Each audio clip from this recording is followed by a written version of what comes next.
you have your obsessions, and I love that. And you also have your heroes. Dominic, I know for you, it might be Admiral Lord Nelson. Is he your all-time favorite? Who's your all-time favorite? Because I want to get from both of you. I think for both of us, Nelson. Do you know I have a tendresse, to use a French word, for Richard Nixon. I like Richard Nixon. Yeah. I find him very entertaining. He's fascinating. Well, my show here in the States began in September of 1993, and a reporter asked me, who would your favorite comedy guest be? Right. And I said Richard Nixon, because Yeah, Richard Nixon was still alive. He was the face of comedy for about a good 12 years in our country. All comedy, comedians were obsessed with him. He was a very fun guy to have sport with. And I mean, he obsessed every comedy writer for, a huge chunk of modern American history. So I wanted to talk to Richard Nixon. And then he passed away, I believe, I started in September. I think he died in maybe March. And I thought, there goes my chance. Do you know what AI? They can bring back some kind of Nixon avatar sweating aggressively at you. Yeah. So we Nixon does appear on this podcast many times. I morph into Nixon, even when he's not appropriate. And it's a very cartoonish, over the top. We went to Disneyland and they've got an animatronic version. They've got a Lincoln and Disney. Yep. So I'd have thought that Nixon would be an animatronic next on the list. Like kind of walking Nixon very stiffly. himself was an animatronic. Nixon. Yeah. There may not have ever been. We love him as well. We're very keen on inappropriate footwear. People wearing the wrong shoes at the wrong time. And Nixon was brilliant at that because he wore black shoes on the beach. Black shoes on the beach. Yeah, black shoes on the beach, And we like that in a president. Admire that in a man. Okay, as a little tidbit, and I'm going to brag here for a moment. One of Nixon's biographers who knew him is a woman named Monica Crowley, who's written a lot about Nixon in winter, late in his career.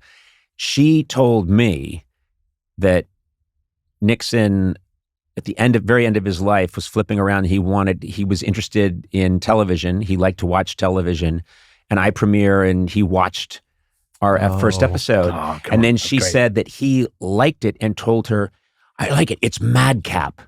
Zany. It's madcap. And I thought, I love that Nixon. Now, I want Monica Crowley to write that down so that it's part of the official record. But she told me that he watched it probably with his shoes on over his pajamas and watched it at 12:30 at night here in America and said, I like it. It's madcap. Yeah, but he would say it without smiling, wouldn't he? No, he would. There'd be no flicker of amusement on his face. Right. So basically you had 6 months where you could have leveraged that. Yeah. I think, well, first of all, very quickly, critics turned on me, and Nixon's advisors probably would have said, well, no, his advisors were famously terrible. They would have said, double down. You should break into the DNC for no reason at all and pay the burglars out of your own pocket, and you should immediately go on Conan O'Brien's late night show. So, Admiral Lord Nelson for both of you? Yeah. I think so. You've got to throw in somebody ancient though, Tom, no?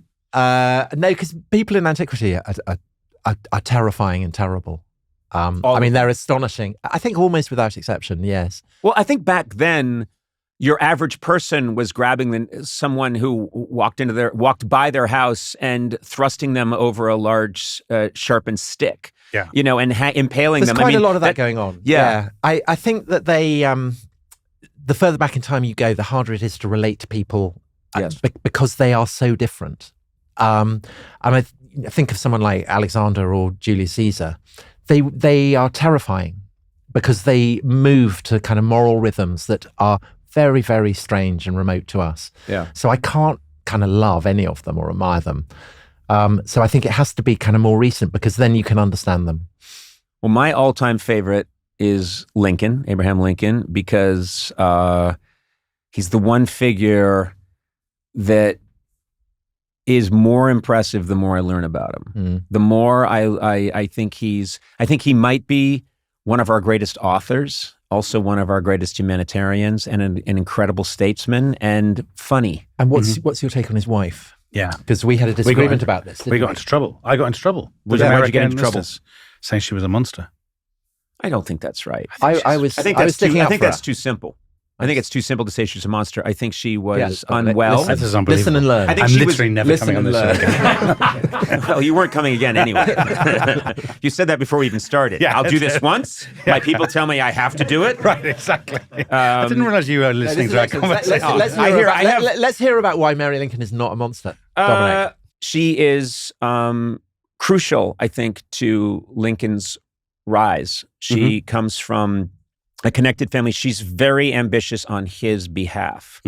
My wife, who's also a massive fan of both you gentlemen, massive fan and regular listener, she did a great podcast called Significant Others, and she talked about Mary Lincoln and Abraham Lincoln and talked about the complexities of what's good about Mary Lincoln and but it's her podcast, and the research was that she did a lot for him. She was very ambitious on his behalf.